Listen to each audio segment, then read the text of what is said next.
moving right along, we're into dessert. And this is a chocolate and peanut butter pie. And it has tofu in it. So there's silken tofu that's added to it. So it's going to give it some extra protein and extra creaminess. And then because of the tofu together with the chocolate and the peanut butter, it's really surprisingly light on the gut. So I'm really curious to see Jeremy make this recipe now. Right, awesome. This is, I mean, it's always fun to do desserts. This is one of my favorites. I love the combination of chocolate and peanut butter together. So this is a win in my books for sure. So we're going to start off with the crust.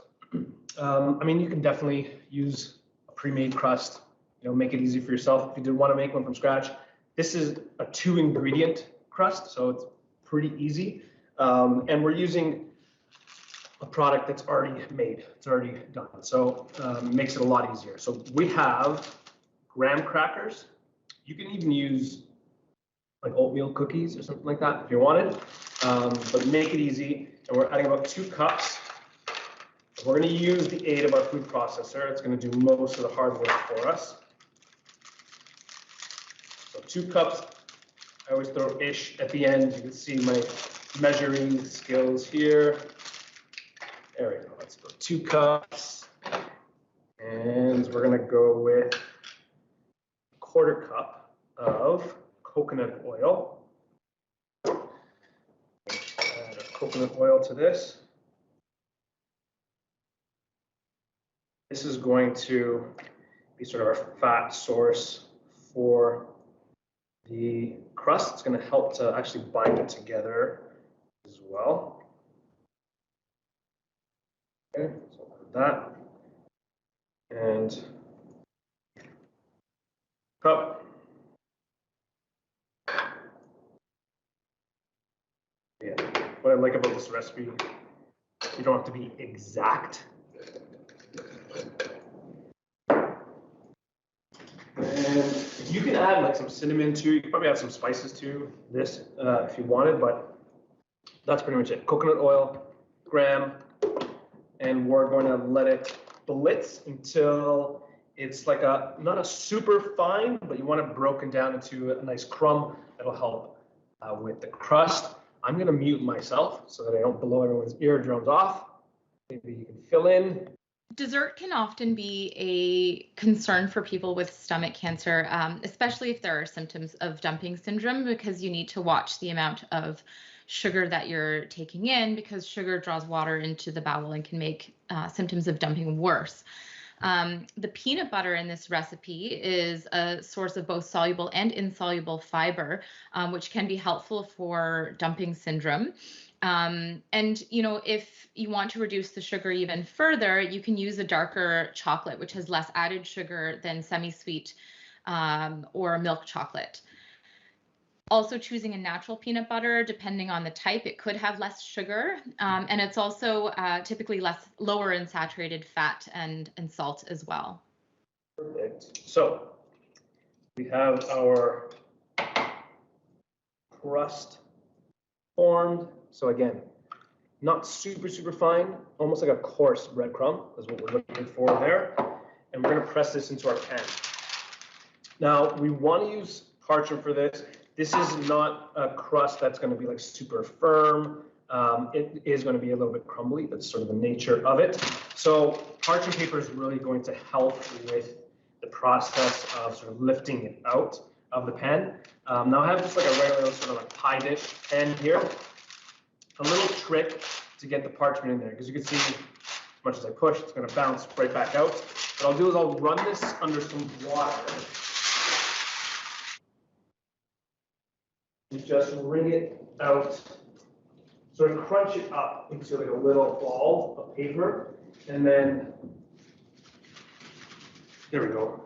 Get some of that water off, and you can see now it's much more malleable. You can fit it in to, and this is great. I mean, if you're making like any sort of like baked dish, and you don't want to have to scrub your baking pan afterwards, it tucks in really easily, really nicely at this point. So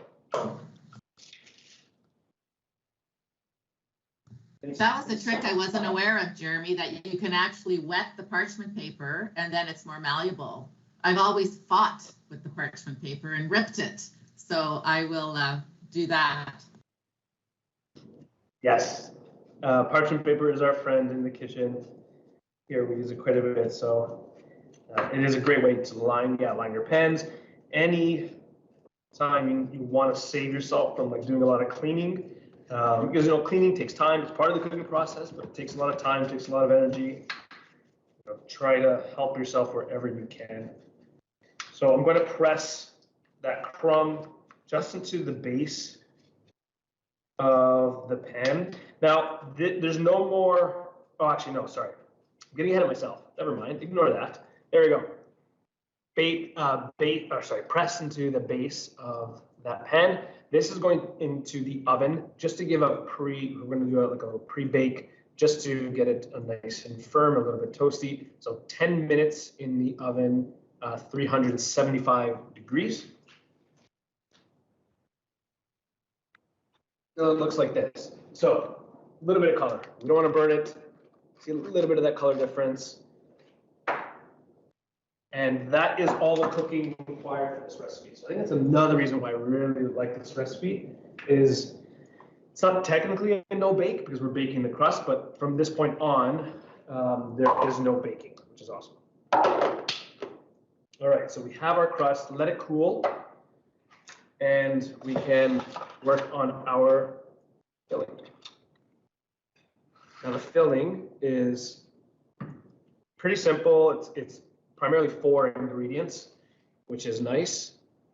The first one, which I think Daniela mentioned off the top, is some tofu. Now we're using silken tofu. So this is the soft, really soft tofu, which is actually really great in desserts. We use it quite a bit in our recipes. So we're going to add about 1.5 cups. So it's about a 450 gram container is what you would use for this. So we're going to put that in, and I'm going to start by just pulverizing that. It just makes it extra smooth if you should just do the tofu first. Again, I'll mute myself. Thank you to Denise for jumping in. No, I'll jump in this time since we're talking about the tofu. So I love silken tofu too, but I know that a lot of people are concerned about using tofu. They're concerned about the phytoestrogens. And what we would like to tell you is that you don't have to worry about that because the chemical structure, it may be similar to the chemical structure of estrogen, the hormone, but it doesn't function like estrogen. And studies have shown that having some soy in the diet is good for decreasing risk of cancer. So it's okay to enjoy some soy in your diet. All right, perfect. Perfect timing. Great tip. All right, so we're pretty much pulverizing it until it's nice and smooth, almost like a yogurt. Really easy. And now at this point, we can add our remaining ingredients. So we have some peanut butter. You can use almond butter too, and we're using the creamy kind, and about 1/2 cup of this.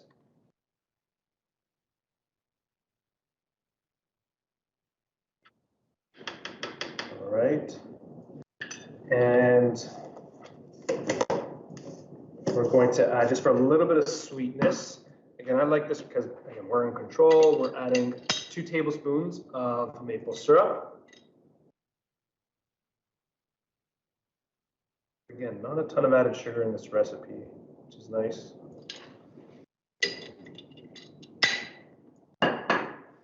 And then one of the last ingredients is some chocolate.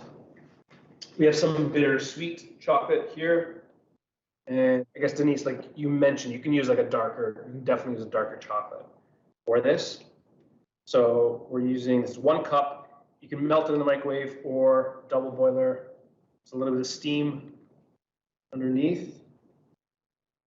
And we'll add that in here. So again, it's really the tofu that is making up the most of the bulk or the base of this filling. And you're adding these little highlights of chocolate, peanut butter, a little bit of that maple syrup. there. And we're actually going to add just a little pinch of salt. So that's the last ingredient. So I guess 5 ingredients if you include the salt. The salt, that little pinch. If you've ever had a little bit of salt with chocolate or even with peanut butter before, it's going to really enhance the flavor. Tastes great, but we only need a little bit, which is nice. And then back on the food processor. Who's tagging in this time? So we talk a lot about with struggling with eating, really maximizing calories and protein. So having, tofu is an excellent source of protein. The peanuts are an excellent source of protein. So having a high protein dessert, that's a really great option to have in the diet. Peanuts are also an excellent source of monounsaturated fat. So that provides a lot of energy for weight maintenance or weight gain. But because of this high fat content, you might need to be careful if you have some issues digesting or absorbing fat. So this can sometimes happen if there's not enough mixing of food with digestive enzymes, or you don't have enough digestive enzymes. So having this alongside a meal that's high in soluble fiber might help, or also enjoying a smaller portion can be helpful as well. And one of the things that we found with this recipe also is that it also freezes really well. So you can enjoy in smaller portions and not worry about wasting any of this delicious pie.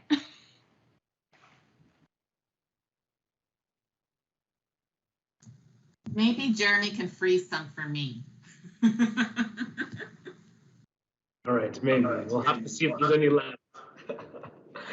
All right, so just blend it in the food processor until it's smooth. You can do this with a blender with a wider base. It will work. If it's a very narrow base, you might just have to agitate it every once in a while just to make sure that you get everything mixed nice and evenly. But you can see how nice and smooth and creamy that is. And we have our crust, and we're going to pour that in. So for as good and tasty as this recipe is, and it really takes a few steps, but it doesn't take so much time. Especially for me, I really don't have the patience for baking recipes and the sort of sometimes the preciseness and the accuracy that's required, the measurements and the steps. This one here is really easy going. And again, no baking at this point, which is nice too. All right, filling is poured in. Do your best little swirly swirl, that's what we call it. It's a technical term. All right, and that is it. That goes in the fridge to set, to chill. And if you want it even firmer, you can even pop it in the freezer for like the last 5 minutes or 10 minutes right before you serve it. That way it gets a bit of an easier cut. Have one, of course, done, ready to go. Again, that parchment trick is awesome because you just lift it right out of the pan. Look, no cleaning, little wash, makes it super easy. And then we're going to just gently sort of pull down the sides. Make sure you can see that there. If you don't know, lift it up. It should hold. Looks yummy. Yeah, it's little crumbly, but really nice. There we go. I'll try to give it a slice, see if it holds shape. So with the holidays coming up, I'm thinking this is a great treat that you can bring to a holiday dinner. Or for me, it would be dangerous. I think even if I prepared it in advance, it probably would be gone by the holiday. So that's going to be one someone else is going to have to make for me. Here's the moment of truth. I think we did. Yes. All right. Just don't make it fall. There we go. Okay, this is a big slice. So again, you can cut to size, but there we have our chocolate peanut butter pie with a little graham crust. And that is it. We finished just on time, right before 1. So I think everyone deserves a pat on the back. So much. Awesome recipes, yeah. Thank you so much for joining us today. Really appreciate your time, and wonderful working with you again on for this class, but on this amazing project for these recipes. And a huge thanks again to My Gut Feeling, to Katy and Teresa. I know that they're in the chat. I cannot emphasize how delicious this pie is. Yeah, so Teresa chiming in the chat. So thank you again for joining us. Again, check out mygutfeeling.ca for all of their incredible resources. Also some more information on their upcoming conference. And then maybe you can answer in the chat, is there a way people can stay tuned to Stomach Cancer Day and all the amazing, the global lighting of monumental sites? I don't know if there's a way maybe on your Twitter or that we can answer in the chat with that. But otherwise, yeah, Denise, maybe I'll throw it to you for final goodbyes. Thank you so much for having me today. I have loved working with My Gut Feeling. They're an amazing organization. They have taught me so much as a clinician as well in terms of having patient perspective, which is so important in the work that we do. So I was really happy to be here today. Thank you. So Teresa's saying that they're up to 41 sites worldwide. Amazing. So stay tuned. I think that'll be pretty cool to follow along. And again, thanks, Daniela. Partner in crime, partner in cooking, never it is. Yes. Never it is. Save me a piece. Yes, this was a wonderful day, and look forward to December 15th, I think. That's our next, Community Connections. Bye. December 15th, our class. So again, stay tuned to our YouTube channel. You can subscribe, and if you click the notification bell, it'll let you know when we have any upcoming classes. That'll be our last class for 2022. Also, all of these recipes, plus more, you can find actually on My Gut Feeling. These ones, they have the recipes that we worked on, the recipe booklet on there. But we will be posting these on our website. We'll be posting these on our YouTube channel tomorrow. So if you want to make them along, we'll have all the instructions on there. And yeah, that being said, thank you everyone for joining us. Happy cooking, and we'll see you next time.